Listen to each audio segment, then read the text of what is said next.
అందరికీ హాయ్ అండి. ఎగ్గుతో మనం ఎన్నో రకాలు వండుకుంటాం కదా.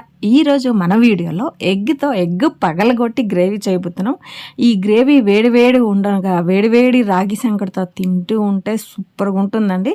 ఇప్పుడు ఎలా చేసేదని చూసేద్దామా. Welcome back to Sushant vlogs. వచ్చారు కదా, ఇప్పుడు కావాల్సిన పదార్థాలు చూసేద్దామా.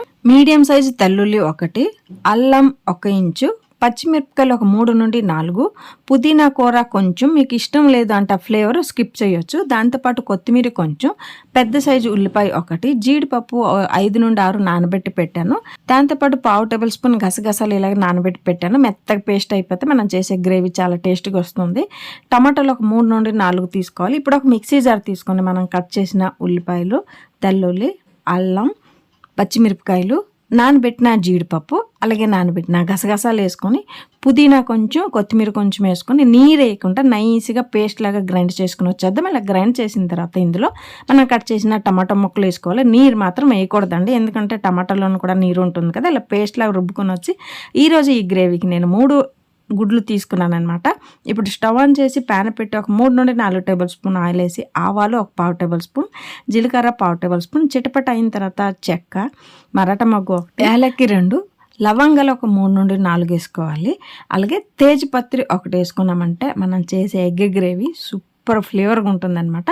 ఇందులో మీడియం సైజు ఉల్లిపాయ 1 సన్నం కట్ చేసుకునేసి, కరివేపాకు రెబ్బలు ఒక 3, అలాగే ఒక 2 పచ్చిమిరపకాయలు స్ట్రైట్గా కోసుకొని వేసుకోవాలి. లేదంటే టప్ అని పేలుతుంది, మన ముఖం మీద ఆయిల్ చెల్లుతుంది కదా.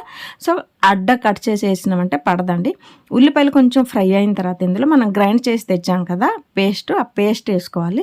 వేసుకొని కొంచెం కలుపుకోవాలి. కలిపిన తర్వాత ఇందులో మనం మసాలాలను వేసేద్దాం. 1/2 టేబుల్ స్పూన్ పసుపు, 1/2 table spoon garam masala, 1/2 table spoon ధనియాల పౌడర్, 1/2 టేబుల్ స్పూన్ ఉప్పు, 1 టేబుల్ స్పూన్ కారం పొడి, కాశ్మీర్ చిల్లీ పౌడర్ ఒక 1/2 టేబుల్ స్పూన్ వేసుకోవాలి. వేసుకుంటే ఓకేనే. మనకి గ్రీన్ కలర్ వద్దు అంటే వేసుకోవాలి, గ్రీన్ కలర్ కావాలంటే కాశ్మీర్ చిల్లీ పౌడర్ స్కిప్ చేయాలి. ఓకేనా, ఇదొకటి గుర్తుపెట్టుకోండి.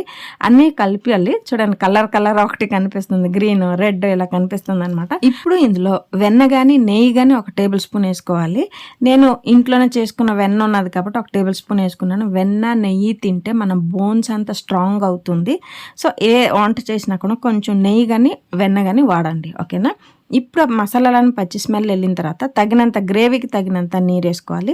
ఈ గ్రేవీ వచ్చి ఎక్కువ నీరు వేసుకోకూడదు, మీడియం గ్రేవీగా ఉండాలన్నమాట. సో తగినంత నీరు వేసుకుని మూత పెట్టి ఒక 5 నుండి 6 నిమిషాలు మీడియం ఫ్లేమ్లో ఉడకాలి. హై ఫ్లేమ్ పెట్టేస్తే అడుగు మాడిపోతుంది, మసాలా థిక్నెస్ బాగుంటుంది కదా. మీడియం ఫ్లేమ్లో ఉడకబెట్టాలి. నాకు ఇక్కడ కొంచెం సాల్ట్ తక్కువ అయిందని ఒక 1/2 టేబుల్ స్పూన్ వేసుకున్నాను. వేసి కలిపి మూత పెట్టి మరో 5 నుండి 6 నిమిషాలు మీడియం ఫ్లేమ్లో చూడండి. మసాలాలన్నీ బాగా ఉడికిపోయింది, నూనె పైన తేలింది అంటే మసాలాలన్నీ పచ్చి స్మెల్ లేకుండా బాగా ఉడికింది అని. ఇలాంటప్పుడు మనం 3 గుడ్లు తీసుకున్నాం కదా, ఆ గుడ్డు ఇలా గరిటలో ఎర్రగొట్టుకొని వేసుకొని అక్కడే డైరెక్ట్ వేయొచ్చు. కాకపోతే కొన్నిసార్లు ఆ పెంకులు ఆ మీద తొక్క వచ్చేస్తుంది, తీయడానికి ఇబ్బంది అవుతుంది కదా. ఇలా గరిటి మీద వేసుకుని వేస్తున్నామంటే ఈజీగా అవుతుంది. దాని మీద కొంచెం నేను డెకరేషన్ కోసం కొత్తిమీర వేసుకొని ఫ్లేమ్ని లోకి టర్న్ చేసుకుని మూత పెట్టి మరో 5 నుండి 6 నిమిషాలు ఉడకడానికి వదలాలి. వెంటనే మనం కలపడానికి వెళ్తే ఆ గుడ్డ అనేది బ్రేక్ అయిపోతుంది, మనకి ఎగ్ బుర్జీలాగా అయిపోతుంది. సో దానికోసం వేసిన వెంటనే కదలిపోకుండా డిస్టర్బ్ చేయకుండా లో ఫ్లేమ్లో 5-6 నిమిషాలు ఇలా ఉడకడానికి వదిలేసినామంటే గట్టి పడుతుంది అనమాట. ఇప్పుడు ఫైనల్గా కసూరి మేతి కొంచెం వేసుకోవాలి. నెక్స్ట్ వచ్చి సన్నంగా తరిగిన కొత్తిమీర కూడా వేసుకోవాలి.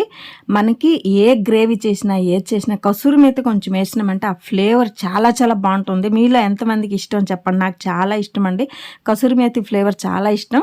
కసూరి మేతి కొత్తిమీర వేసిన తర్వాత ఒక 2 నిమిషాలు లో ఫ్లేమ్లో ఉడకడానికి వదలాలి. అప్పుడు మనం వేసే గుడ్లన్నీ గట్టిగా ఉడికిపోతుంది. ఎగ్ గ్రేవీ రెడీ అయిపోయింది. దాంతోపాటు వేడిగా రాగి సంగటి కూడా రెడీ అయిపోయింది.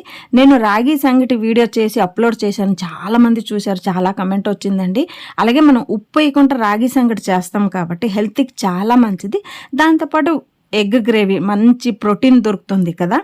సో ఎప్పుడు కూడా ఈ కాంబినేషన్ తినండి. ఎగ్ కొంచెం హీట్ కాబట్టి సైడ్న కొంచెం దోసకాయ పెట్టి తిన్నామంటే ఆ హీట్ అవాయిడ్ అవుతుంది. చూడండి, ఇంత రాగి సంగటి మీద అంత ఒక చిన్న బౌల్లో అన్నం తీసుకుంటే మనకి నైట్ డిన్నర్ అనేది ముగిసిపోతుంది. ఎక్కువ రైస్ తినేది అవాయిడ్ చేయాలంటే ఇలాగా ఉప్పు లేకుండా రాగి సంగటి చేసుకొని తినండి. దాని మీద కొంచెం అన్నం తింటే చాలండి, కడుపు నిండిపోతుంది. చిన్న ముద్ద రాగి ముద్ద తీసుకొని ఇలా పాలకల్లా చేసుకుని ఆ గ్రేవీలో డిప్ చేసుకుని మింగినారంటే మనం రాగి సంగటిలో ఉప్పు వేయలేదన్న ఫీలింగే ఉండదు. ఉండదండి. ఎందుకంటే ఈ గ్రేవీ కోటింగ్ ఉంటుంది కదా, మింగేటప్పుడు ఆ గ్రేవీ ఫ్లేవర్ ఆర్ టేస్ట్ వస్తుంది, కానీ రాగి సంగటి చప్పగానే ఎక్కడా తెలీదు. మీరు ఒకసారి ఇలా ట్రై చేసుకొని తినండి. నెక్స్ట్ వచ్చి మీరు స్టార్టింగ్లో మింగుతారంటే చిన్న చిన్న ముక్కలుగా మింగండి, లేదంటే గొంతుకు అడ్డపడిపోతే మళ్ళీ కష్టం. మీరు చెప్పారు నేను మింగాను అడ్డగుండిపోయింది అని ఫీలింగ్ వస్తుంది, నాకు కూడా కమెంట్ వస్తుంది. కాబట్టి చిన్న చిన్న ముద్దల్లాగా చేసుకుని పాలకాయలాగా చేసుకుని ఇలా గ్రేవీలో డిప్ చేసుకుని మింగండి, అడ్డగుండదు, బాగా మింగొచ్చు. ఓకేనా, పాములాగా మింగేస్తుండేదే. దాంతోపాటు మనం రైస్ కూడా కొంచెమే తీసుకుంటాం కాబట్టి హెల్త్ కూడా చాలా మంచిదండి. ఇలా మీరు గుడ్డు గ్రేవీ చేసుకుని దీంతో దోశ, చపాతి, పుల్కా దేంతో తిన్నా కూడా చాలా బాగుంటుందండి. డిఫరెంట్ టేస్ట్గా ఉంటుంది. మీరు కూడా ఈ వీడియో చూసిన వెంటనే ఇలాగే ట్రై చేయండి. మీకు ఈ గుడ్డు గ్రేవీ వీడియో, పగలగొట్టిన గుడ్డు గ్రేవీ వీడియో నచ్చినట్టయితే like, share and subscribe to Sushanti vlogs. ఓకేనండి, బాయ్.